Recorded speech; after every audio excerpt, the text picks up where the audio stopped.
My name is Gavin Evans, and this is my review of Weird, the Al Yankovic story.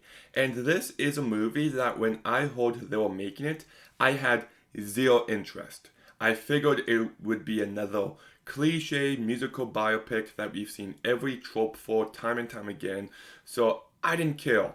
But then I saw the trailer, and I started to hear some things, and it came across more like a spoof of music biopics, and it was more like Walk Hard than Walk the Line. So then I had to give it a chance, and I watched it last night, and I enjoyed it.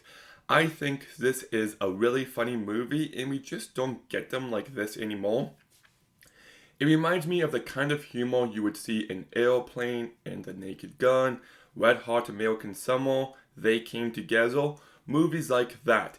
It is such an exaggerated, over the top comedy that I really enjoyed. And I just love how it's fully aware of every trope and leans into it as much as possible. Like the first song that Weird Al's trying to come up with, he's making a bologna sandwich and they're listening to the song My Shawarma, and he's just looking at the bologna. He's just like, My bologna. And then he starts singing it and everyone's like, This is amazing. And then the song appears on the radio, and all of his roommates just take off their shorts, start screaming, hitting the wall, throwing plates at the floor, and I thought that just cracked me up. You've also got the tropes when he's a teenager and his parents won't let him play polka music. So he sneaks out at night and he goes to a polka party where he impresses everyone with his accordion playing skills. It's just so ridiculous that I just died laughing at it. There was this one scene later on when he's talking to his mom after he's become successful, and he's just like, "Oh, are you guys proud of me? Does Dad ever say something?" And she goes like, "Yeah, your father actually brought you up just the other day. He wants to know when are you gonna quit that stupid dream of yours and come work for the factory?" And then Weird Al just gets so mad and storms away. It's just fully aware of it. It leans into the absurdity, and it made me laugh plenty of times. Also, if you want like a fact-based telling of Weird Al's story, you're just not gonna get it here. It is just so out there and so not based in reality. You know, there's a scene where he gets offered James Bond over Roger Moore, and I'm not saying that I'm the expert on James Bond, but I'm pretty certain that never happened, and it just makes it all the more humorous. But I think my favorite instance of it not being based in reality is the last 3 minutes. It might have one of the funniest endings of a movie I've ever seen. When the movie ended and I realized that's how they were ending it, I'm just like, oh my goodness, this might be the most brilliant ending. It's it's really funny stuff. Daniel Radcliffe does play this character incredibly well. He's a very underrated actor. I think he's legitimately great in lots of the Harry Potter movies, especially Half Blood Prince and Deathly Hallows Part 2. I thought he was great in Horns, even though that movie's not the best. I thought he was good in Swiss Army Man, even though I'm not a big fan of that one. I thought he was great in oh my goodness, what's that one? He's good in Empyrean, Escape from Patrol Up. I'm thinking of another one with him that. Oh, Guns Akimbo he's fine in. What's the other one I'm thinking of? This is gonna bother me. 1 second. Okay, it's The F Word. That's the movie. If you haven't seen The F Word, it is one of the most funny, charming, romantic comedies ever. It's a movie I absolutely love that deserves way more credit. So yes, he's a great actor and he's great here. He's fully aware of what kind of movie this is. You can tell he's having fun with it and he does it very well. You've also got yourself Rainn Wilson, Dwight Schrute himself. And the first time we see him, he's like the music critic in a live band setting.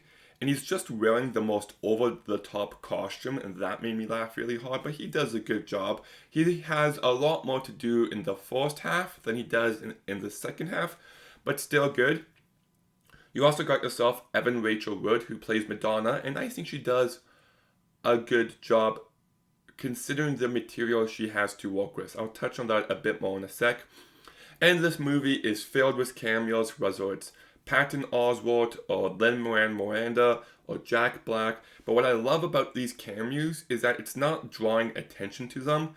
They are there, but it doesn't feel like the actors are like, look at me. It's the way cameos should be done. I think there's some movies that just draw too much attention to it. So yeah, you got yourself a great absurd story. You've got yourself some good performances. You've got yourself a great sense of humor. And the movie made me laugh plenty of times. But I can't go as positive as I want to on this movie just because I have a few issues. My first one is, I don't know if anyone had this issue but me, but after like every 5 or 10 minutes, one scene would just end with a fade out. Like it just goes to black. And then the next scene just happens after that. And I don't know if there was just something wrong with the way I was watching it or if that's the way it actually is, but it kept taking me out of the movie. It didn't work for me at all. And if that is an issue everyone else had, I think that was a terrible mistake. I also think at an hour and 48 minutes long, it's a tad bit too long. By the end, I was just like, okay, there's only so much that you can take of this kind of humor before it overstays its welcome. And even though I love the ending, you could have shortened it up to an hour and a half. I think that would have worked much better pacing wise. And it's not hard to figure out what stuff to cut because it's the Madonna stuff. Like I said, Evan Rachel Wood does a good job. And there was some really funny stuff at first, but it's going for the whole angle where, oh, I'm pretending to love Weird Al, and then I can use him, and I'm going to get him to do drugs and be drunk and be just a wreck and ruin his life. And the first time they do that joke, I'm like, okay, that's funny. They do it again, like he's drunk, and she's just like, did you forget something? Here's your car keys.